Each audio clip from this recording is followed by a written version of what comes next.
ஒரே நாளில் 180 கோடி ரூபாய் மதிப்பிலான போதைப் பொருட்கள் பறிமுதல்.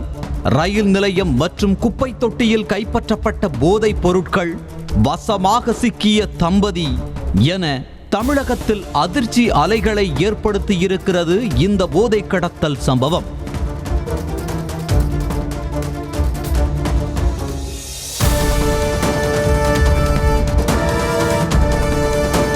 சென்னை எழும்பூர் ரயில் நிலையத்தில் இருந்து பிப்ரவரி 29ஆம் தேதி செங்கோட்டைக்கு புறப்பட்ட பொதிகை விரைவு ரயிலில் போதைப் பொருட்கள் கடத்தப்படுவதாக மத்திய வருவாய் பிரிவு புலனாய்வு துறைக்கு ரகசிய தகவல் கிடைத்தது. அதன் பேரில் அனைத்து ரயில் நிலையங்களும் உஷார்படுத்தப்பட்டு ரயில்வே போலீசார் தீவிர சோதனையில் ஈடுபட்டனர். இதற்கிடையே அடுத்த நாள் காலை மதுரை வந்த பொதிகை விரைவு ரயிலில் இருந்து 2 பெட்டி மற்றும் பேக்குடன் இறங்கிய நபர் மீது சந்தேகம் ஏற்படவே அவரை அதிகாரிகள் மடக்கி பிடித்து சோதனை செய்தனர். அப்போது அவர் கொண்டு வந்த பைகளில் 15 கிலோ பவுடர் மற்றும் 15 கிலோ திரவ வடிவில் என மொத்தம் 30 கிலோ மெத்தபெட்டமைன் போதைப் பொருள் இருந்தது கண்டுபிடிக்கப்பட்டது.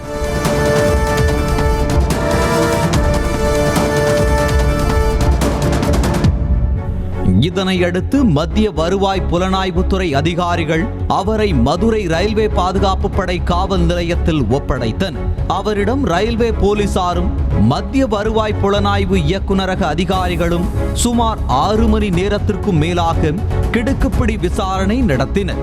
எங்கிருந்து போதைப் பொருள் சப்ளை செய்யப்படுகிறது, எங்கு எடுத்து செல்லப்படுகிறது என அடுக்கடுக்காக கேள்விகளை எழுப்பி அவரிடம் விசாரணை நடத்தினர்.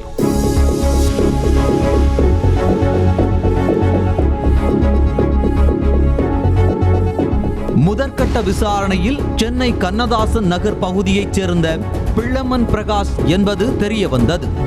மர்ம நபர் ஒருவர் அதிகளவு பணம் தருவதாக கூறியதால் பணத்திற்கு ஆசைப்பட்டு போதைப் பொருட்களை கடத்திச் சென்றதும் கண்டுபிடிக்கப்பட்டது.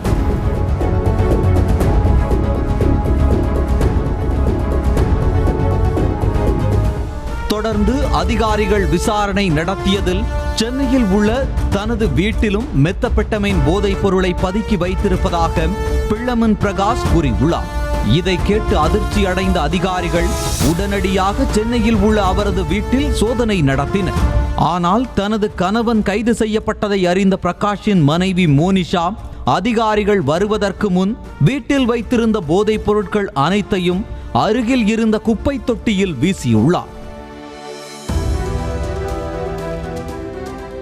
ஆனால் பிரகாஷ் வீட்டிற்கு சென்ற அதிகாரிகள் மோனிஷாவிடம் கடுமையாக விசாரணை நடத்தியதில் போதைப் பொருட்கள் குப்பை தொட்டியில் வீசப்பட்டதும் அவை ஏற்கனவே கொடுங்கையூர் குப்பை கிடங்குக்கு கொண்டு செல்லப்பட்டதும் தெரிய வந்தது.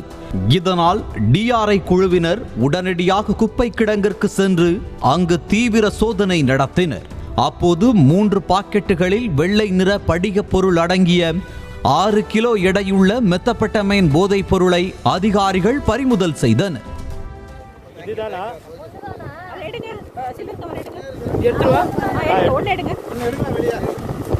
இதையடுத்து மோனிஷாவும் கைது செய்யப்பட்டு மதுரைக்கு அழைத்துச் செல்லப்பட்டார். அங்கு கணவன் மனைவி இருவரையும் தனித்தனி இடங்களில் வைத்து போதை கடத்தலில் வேறு யாரெல்லாம் ஈடுபட்டுள்ளனர், கடத்தல் சம்பவத்தில் சர்வதேச போதை கடத்தல் கும்பலுக்கு தொடர்பு உள்ளதா என பல்வேறு கோணங்களில் அதிகாரிகள் விசாரணை நடத்தி வருகின்றனர்.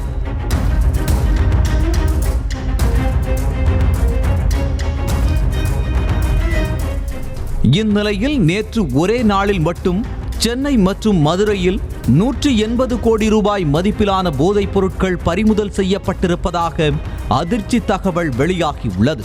தமிழக கடலோர பகுதிகளில் இருந்து இலங்கைக்கு கடல் வழியாக போதைப் பொருட்களை எளிதில் கடத்திச் செல்ல முடியும் என்பதால் தமிழகத்தை சர்வதேச போதை கும்பல் குடோனாக பயன்படுத்த தொடங்கியுள்ளதாக அதிகாரிகள் தெரிவிக்கின்றனர். செய்திகளை உடனுக்குடனும் துல்லியமாகவும் தெரிந்து கொள்ள சப்ஸ்கிரைப் பண்ணுங்க.